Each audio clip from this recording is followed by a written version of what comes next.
ನಮಸ್ಕಾರ, ನನ್ನ ಹೆಸರು ಡಾಕ್ಟರ್ ರೇಖಾ.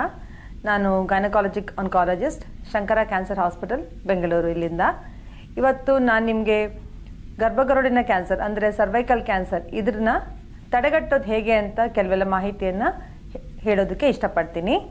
ಈ ಸರ್ವೈಕಲ್ ಕ್ಯಾನ್ಸರ್ ಅನ್ನೋದು ನಮ್ಮ ದೇಶದ ಹೆಣ್ಮಕ್ಕಳಲ್ಲಿ ಸೆಕೆಂಡ್ ಮೋಸ್ಟ್ ಕಾಮನ್ ಅಂದರೆ ಎರಡನೇ ಅತಿ ಸಾಮಾನ್ಯವಾಗಿ ಕಾಣುವಂಥ ಕ್ಯಾನ್ಸರ್ ಆಗಿದೆ. ಸುಮಾರು 1.25 ಲಕ್ಷಕ್ಕಿಂತ ಹೆಚ್ಚಿನ ಹೆಂಗಸರಲ್ಲಿ ಪ್ರತಿ ವರ್ಷ ಹೊಸದಾಗಿ ಈ ಕಾಯಿಲೆಯನ್ನು ಕಂಡುಹಿಡಿಯಲಾಗುತ್ತೆ ನಮ್ಮ ದೇಶದಲ್ಲಿ.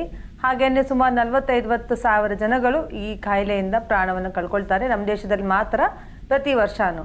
ಹೀಗಾಗಿ ಈ ಕಾಯಿಲೆನ ತಡೆಗಟ್ಟೋದಕ್ಕಂತ ಒಂದು ವ್ಯಾಕ್ಸಿನನ್ನು ಕಂಡುಹಿಡಿಯಲಾಗಿದೆ. ಅದನ್ನು ಹೇಗೆ ಉಪಯೋಗಿಸ್ಬೇಕು ಅಂತ ಇವತ್ತು ನಾನು ನಿಮಗೆ ಹೇಳ್ಕೊಡ್ತೀನಿ. ಯಾಕೆ ಇದಕ್ಕೆ ವ್ಯಾಕ್ಸಿನ್ ಇದೆ ಈ ಕ್ಯಾನ್ಸರ್ಗೆ ಅಂದರೆ, ಈ ಕ್ಯಾನ್ಸರ್ ಬರೋದು ಒಂದು ಇನ್ಫೆಕ್ಷನಿಂದ. ಈ ಇನ್ಫೆಕ್ಷನ್ HPV ವೈರಸ್ ಅಂದರೆ ಹ್ಯೂಮನ್ ಪ್ಯಾಪಿಲೋಮಾ ವೈರಸ್ ಅಂತ ಒಂದು ಚಿಕ್ಕ ವೈರಸ್ ಇರುತ್ತೆ.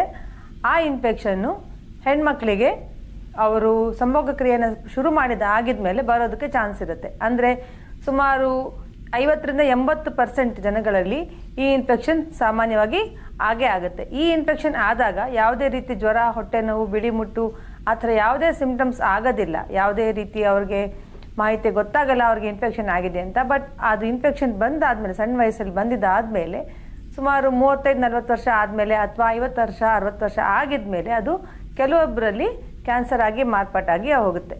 ಸೊ ಹಾಗಾಗಿ ಈ ಕ್ಯಾನ್ಸರ್ ಕಾಯಿಲೆ ಒಂದು ಇನ್ಫೆಕ್ಷನಿಂದ ಬರ್ತಾ ಇರೋದ್ರಿಂದ ಇದಕ್ಕೆ ವ್ಯಾಕ್ಸಿನನ್ನು ಸಹ ಕಂಡುಹಿಡಿದಿದ್ದಾರೆ.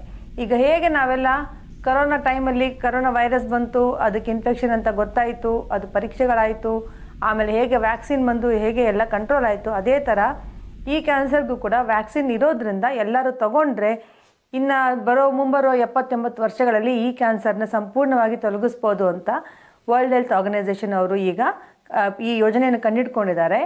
ಸೊ ಹಾಗಾಗಿ ಈ ವ್ಯಾಕ್ಸಿನ್ನ ಎಲ್ಲ ಹೆಣ್ಮಕ್ಳಿಗೆ ಹಾಕಿಬಿಟ್ರೆ ಇನ್ನು ಮುಂದೆ ಬರುವ 50 ವರ್ಷ 60 ವರ್ಷ ಆಗಿದ್ಮೇಲೆ ಈ ಕ್ಯಾನ್ಸರು ಸಂಪೂರ್ಣವಾಗಿ ಇರೋದೇ ಇಲ್ಲ ಅಂತ ನಾವು ಹೇಳ್ಬೋದು.